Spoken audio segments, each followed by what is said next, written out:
Ngizwile ebusuku yezwa kulomu tompisayo avuka ngakhulu amadolo wathi Jeremiah asabela ingaka kubu esiswini akwazi ngakwe umprofeti athi mina Nkosi yami ngizangumntwa omncinyane wathinta ngesandla umlomo wathi ngibeki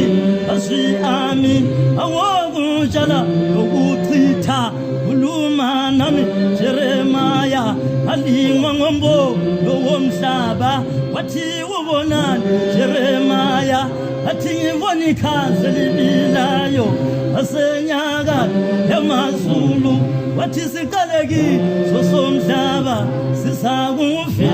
enyakatho waphisa inkalo Jeremiah utshela abantu okuzayo waphisa inkalo Jeremiah utshela abantu okuzayo waphisa inkalo